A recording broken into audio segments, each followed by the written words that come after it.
You can start improving the quality of your life right now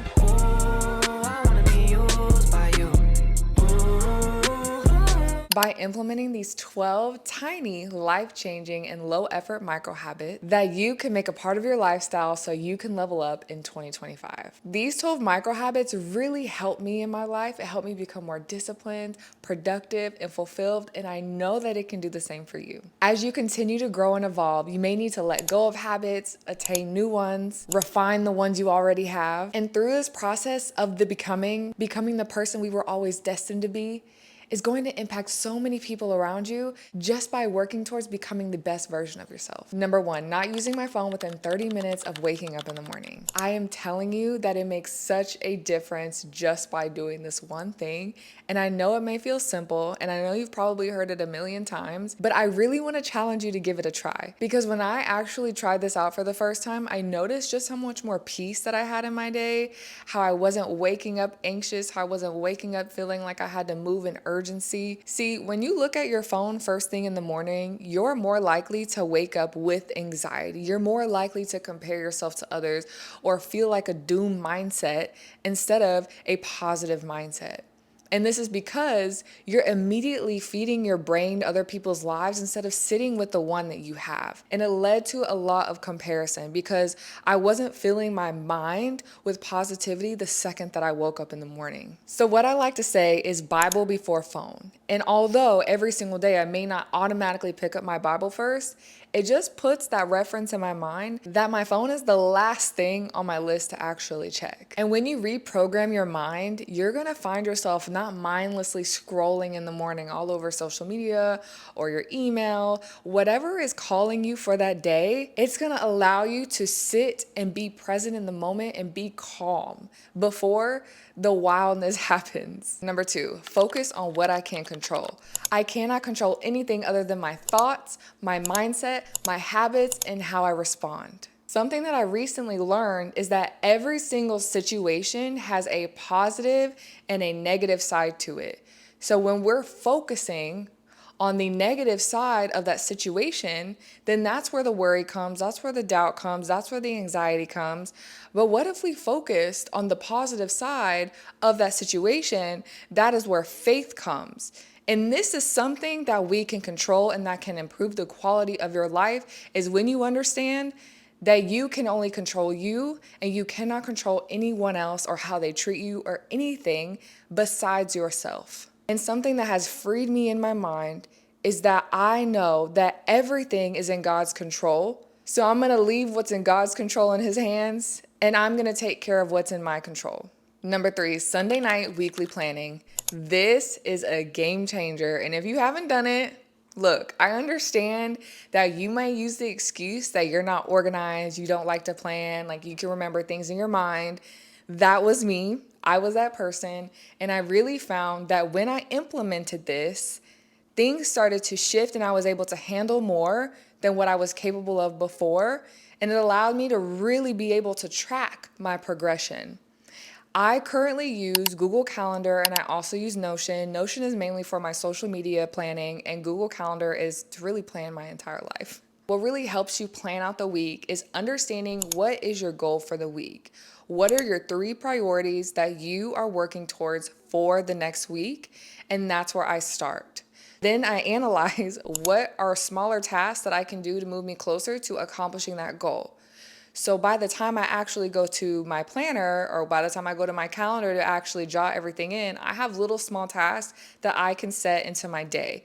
This helps me break it down and actually move forward. After doing that, I go into my calendar and I write out all the events or all the non-negotiables or things that I previously committed to. Then I go ahead and schedule in when am I working or when do I have these power hours for my business. And then I go and schedule in my morning routine and my night routine. And then that leaves space for me to jot in those tiny tasks that we already wrote down. The thing is, you want to make sure that you're not overbooking your day or that's going to lead to burnout. You're going to feel discouraged and you're going to feel like you didn't do anything. So you want to plan light. You want to underpromise, overdeliver.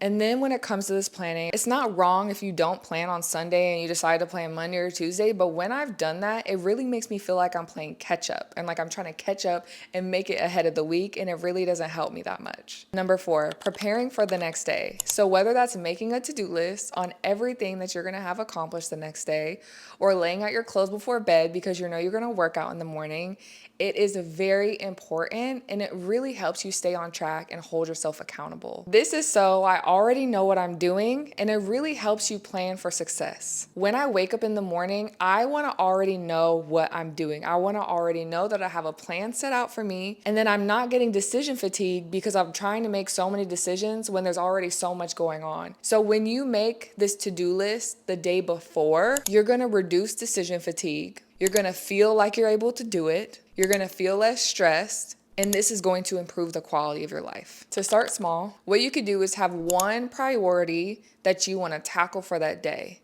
So I want you to ask yourself before you go to bed, if I was only able to complete one thing tomorrow, what would it be? And that would be your number 1 priority. I know a lot of people suggest to put 3 priorities per day, and I personally do that. But if you're wanting to start small, you don't have to start at 3 priorities. You can start with 1. Number 5, disabling my social media notifications. I don't know about you, but the second that I turned my social media notifications off, my life felt so much better. I felt so much more at peace because what happened is that every single time I got a notification, I felt like I needed to click it. And so it was really disturbing my day-to-day life because I would stop what I was doing, go check social media, and then I'm drawn in and I'm mindlessly scrolling. So this is something that I personally have felt has improved my life. And I know it has because the second I download a new app and the notifications start coming in, I'm like, oh no, we are going to the notifications and turning it off. And I'm someone who has really high engagement on my social media. So I do have a lot of comments. I do have a lot of DMs. And this is something that I'm very grateful for and appreciative for. But when those notifications are on, I feel like I have to move with urgency or rush to respond. And you don't have to do that. And so whether you're an influencer, a creator, or someone who just partakes in social media, I highly suggest turning your notifications off. You can even create modes on your phone. Like I know there's a focus mode, a do not disturb, a work mode. Number 6, watch what you're consuming. Whether it's the people you surround yourself with, the music that you're listening to, the movies that you're watching, it's important to monitor. Because what you hear, you start to believe, and you don't realize it, but subconsciously you're taking in everything that they're saying, and it's starting to replay in your mind. For example, I used to listen to secular music all the time. Like I loved music so much, I would wake up listening to it. And so when I wasn't even thinking about it, I would be singing those lyrics that were hurtful, that were all about pain, and it led me to living in sadness a lot of the time because those lyrics are replaying in my mind. And then I noticed when I was around certain people, I felt more down when I left them than when I got there. When I noticed these things, I realized that something had to change. So what I did was surround myself with different people. I removed myself from different environments. And I started being strategic with what I allowed myself to hear. I started creating Christian playlists. I have some Christian rap, Christian R&B, some workout stuff. If you want that or if you're looking for that, I can definitely drop that link in the description. I have one for Apple and I have one for Spotify. And I really want to go a little more deep on the friendship part or the people you surround yourself with, because there are people that will talk you down on your ideas. Maybe God gave you an idea and you finally had the courage to bring it up to someone and they talked you down or they made you feel dumb for even thinking that that was possible for you. They speak unbelief into your life or they make jokes at you trying to work out. I remember when I was 245 pounds and people made fun of me because I said, hey, I'm going to lose 40 pounds. They laughed at me in my face. And those are not the type of people you want to surround yourself with. So let's say you remove yourself from those environments or those people. It may not happen automatically where you're going to have the right people in your life. Just keep focusing on you and God, on you and Jesus, and the right people are going to come. It wasn't until I really started changing my life that I was able to be around the people that I desired to be around. Whenever I was starting my business, I didn't have people that were successful in their business to be around, to know what to do, to even have those types of friendships. But the closer I got with the Lord, the more I kept working on myself, the more I kept building my faith, working on my business, keeping my head down, being locked in, he started to provide those people for me. I didn't have to work for it. It was given to me without effort. Number 7, daily journaling. Journaling is so important to the quality of your life because it really allows you to express yourself. It's a safe space for God to meet you, and you don't have to fear judgment. You can be honest with yourself. It really helps you notice patterns within your life. I remember I kept noticing patterns of the type of men that I kept talking to or the type of men that I kept involving myself with. And I finally started reading through my journal and I'm like, I have gone through this same thing over and over again. So what do I need to do to change this circumstance or this situation? It allows you to notice those patterns within yourself. I even would see things like me being upset or me being angry and not realizing that I was the one getting in my own way. But I wouldn't have been able to have those realizations or that understanding or able to process my emotions, my thoughts, and my feelings unless I started journaling. And this is coming from someone who used to hate it. I didn't want to do it. I didn't want to deal with my thoughts. I didn't want to be honest with myself. But when I went through the hardest time of my life, overcoming domestic violence, I felt like I needed something to just pour into. Yes, I poured into the Lord, but my relationship wasn't like that with him at that point. So I started journaling. And that's why I created the Best Believe Journal. I put everything that helped me on my journey into one book for you to use every single day. It's a tool that will help improve the quality of your life. It will not only strengthen your relationship with the Lord, but it will help you walk in your destiny, in fulfillment, and living a life that you truly love. Number 8, prayer walk. When I get frustrated, when I feel like my creative ideas aren't coming, or maybe when I'm working on something, it starts making me mad because it's just not working, or I feel like I'm doing something in my own strength, or I'm getting irritated really fast, this is when I leave the house, I go outside, and I go on a prayer walk. Not only does fresh air do something to your inside and to your peace of mind, but praying changes everything. Prayer will shift your circumstance. The more we praise, the smaller our problems become. So being able to combine the two has been so freeing for me. It has been so peaceful for me. And it really allows me to stay present in the moment and understand that a lot of the things that I'm frustrated about are out of my control. Number 9, mornings with God. I have found that being intentional with my time spent has a direct reflection of how I feel, how I treat others, and just the quality of my life in general. When I say mornings with God, this looks like journaling, praying, reading the Bible. The Bible is your daily bread. And I know for a lot of people, reading the Bible can be tough because you don't know where to start. It intimidates you. Maybe you're fearful because of the convictions you might have, or you might have been like me. In the past, this is why I walked away from God, for one. I said, well, I won't get judged for what I don't know. And I walked away. And that's when all hell started breaking loose. Because not only was God trying to get my attention, but this gave the enemy free hand to come and attack me and do whatever he wanted. So if you have a hard time reading your Bible in the morning, I just want to encourage you to start small. Get an easier Bible you can read. So there's the NLT, the CSB, the ESV, or the Amplified version. Those are the easier versions that you can start off reading. And then don't pressure yourself into feeling like you have to read like 5 chapters a day, 5 books a day. You can start with reading one paragraph and really just analyzing it and praying over it and talking to God about this verse. Number 10, getting ready. Look, I know sweats are very comfortable when it's starting to get in the colder seasons, but sometimes you just got to elevate it.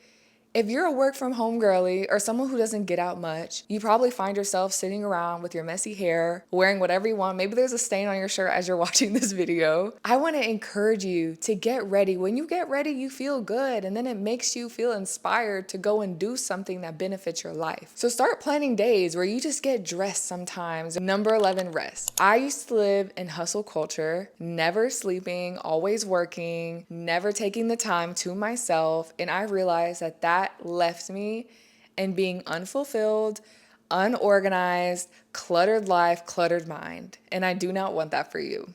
I became overwhelmed, I became exhausted, I became burnt out. Even God rested on the seventh day. And if we're made in his nature, why are we not doing the same? When you prioritize rest, it's gonna fill you with the energy and the fulfillment you need to tackle the next week. As a business owner, it's really, really hard to take a rest because I truly enjoy what I'm doing. I want to pour out to others, but how can I pour out to other people if my own cup is empty? So that is why we spend our mornings with God. That is why we spend time resting. That is why we prioritize our week without planning so much stuff in our day. And maybe having an entire rest day is really tough for you, but to start out, start small. You can have a slow morning where you're not automatically getting up out of the bed and getting dressed and leaving to work. Wake up a little earlier, spend some time with yourself. That slow morning is going to help you for your day. And then over time, you're going to really appreciate that rest. And then you can work your way up towards an entire day. Number 12, pick up as I go. I notice when I don't pick up as I go, my house ends up looking like a mess at the end of the week, and then it takes hours and hours to clean. So what I've learned is that as I go, so let's say I'm eating some food, I'm going to automatically put that in the sink, or I'm going to throw my trash away. I pick up my dirty clothes and put it in the hamper, because I don't know if you've heard and how to actually become the most fulfilled version of yourself, but what your house looks like or what your external situation looks like is a direct reflection of how you feel on the inside. So when things start to build up and stack up in my house, trash starts to accumulate, I start to not feel good inside. All of these really, really small habits, aka picking up as I go, really helps my lifestyle, and it helps me feel good inside because I know and I'm not dreading having to stand at the sink for over an hour try to do the dishes. These 12 micro habits you do not have to do all at once. You could even choose one to focus on every single month and then stack these habits as you go. This allows you to learn one, be proficient, and then add another. That term is called habit stacking. And this will help you be disciplined, it'll help you be consistent, and it will help you really improve the quality of your life. I pray that this video blessed you. If one of these micro habits resonated with you, drop it down in the comments. I would love to chat and talk with you about it. I'm so grateful that we get to be on this journey together. If you need more support, go to @mikaelainspires at all social media platforms. You can tune into my podcast, Best Believe. And if you're needing a daily tool to truly help you apply everything that you're learning today, you can grab the Best Believe journal at www.madebytheword.com. I am so grateful you are here. What a blessing it is to be able to pour into you and share everything that has helped me in hopes that it helps you too. I love you. Bye.